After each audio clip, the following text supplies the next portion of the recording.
It might happen one morning that you wake up home alone. This could be normal depending on your situation, but this morning will be different. While your environment will all seem exactly the same, you'll notice that everything is quieter than normal. If you go outside, you will notice a distinct lack of anything, like birds, insects, or people. As far as you travel, you will not encounter another human being. The entire world will be intact, but empty except for yourself. There are currently over 100,000 missing persons cases in the United States alone. Some are just normal cases of murder or kidnappings, but in others, the disappearance cannot be explained, and no remains of the person are ever located.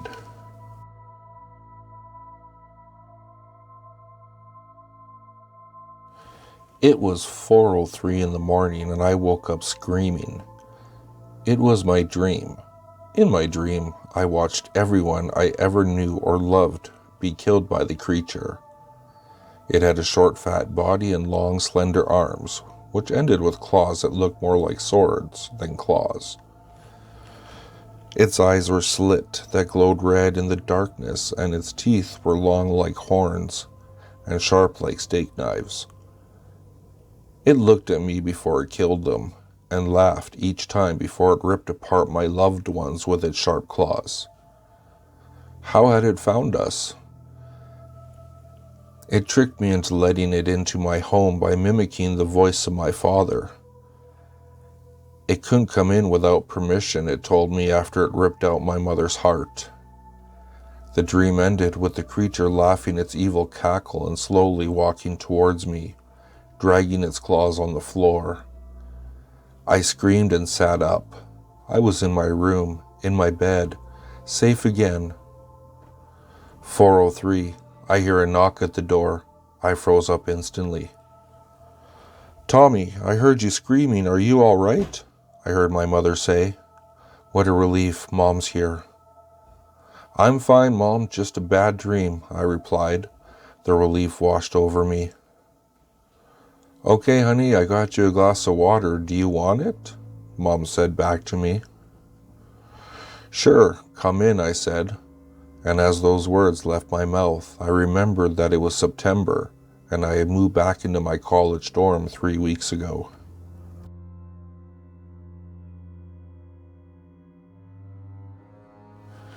My great-aunt married a man that no one really knew. One night she had this strange feeling that someone was watching her and she woke up. She saw what appeared to be her husband hovering over her, but it was not him. He had horns, red eyes, and what looked like a cape wrapped around him. Thinking she was still asleep, she yelled his name. He floated back to his side of the bed and returned to his normal shape. They are no longer married.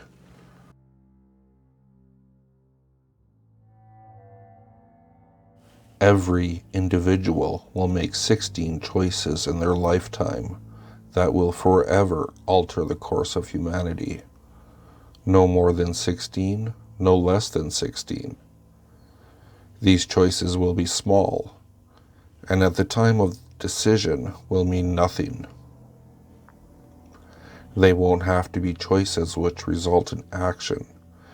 They could be choices that result in inaction. But months, years along the way, when the full impact of your decisions and the chain reaction of events they have caused are felt. You may have been the one who caused the end of the world, and you will never know.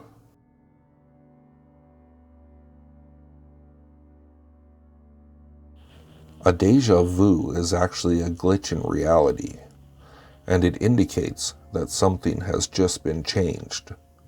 Someone or something has ceased to exist. All memories and records of their existence erased forever.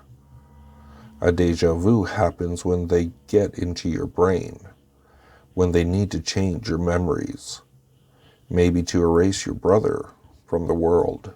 You know, the brother that you never had.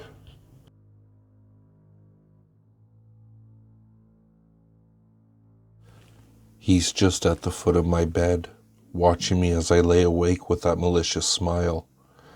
He whispers, "Go to sleep," then slowly descends down, keeping his eyes locked on mine.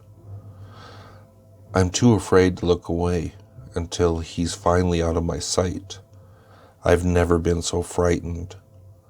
I hold my breath. I try not to move. He can be on any side of my bed, but if I truly had to guess, I'd guess he's under it. I just have to stay alert the whole night, and I can't fall asleep, no matter how exhausted I am. If I try to jump off my bed, I wonder if I can make it. The alarm rings out and I stir. I'm confused. What happened last night? Then it hits me. I fell asleep. I sit up abruptly.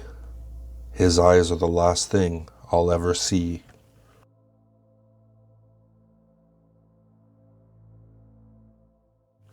When my older sister was born, my parents moved into a small house, and in that house, the laundry room was right across the kitchen table. So my sister would often be seen waving and staring and giggling while looking into the laundry room. This behavior continued for a long time, and when she could finally talk, they asked her who she was talking to. To this, she looked at them and said, "The little boy." To this, my parents asked if he was nice, and to this she waited a moment and then replied, "Yes." After, she seemed to have grown out of it and forgot all about it, and to my parents' relief, dismissed it as an imaginary friend. They never mentioned it after that. When I was born, I exhibited the same behavior, and when I could talk, they asked me who I was talking to. I replied, "The little boy." They once again asked me if he was nice, and I did the same thing as my sister, although a little different. "Yes," I replied, although I think he's lying.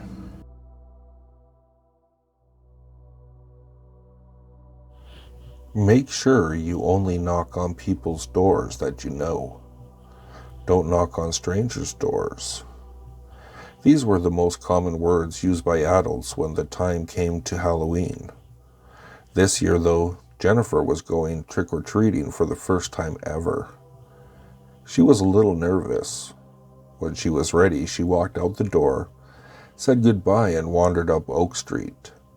She knocked on number 12, and a little boy answered. "Trick or treat," she said. She was then called into the house, but said that she was only going to stay outside. She then moved on to number 13 and found that nobody was in. She turned to leave and heard the gate clang shut. She couldn't open it. Next, she saw a white figure appear in front of her eyes. A month later, it was the day of Jennifer's funeral. What happened? No one knows for certain.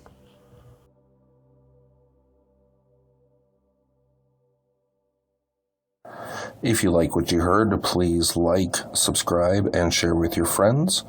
If you'd like to, you can follow me at Twitter.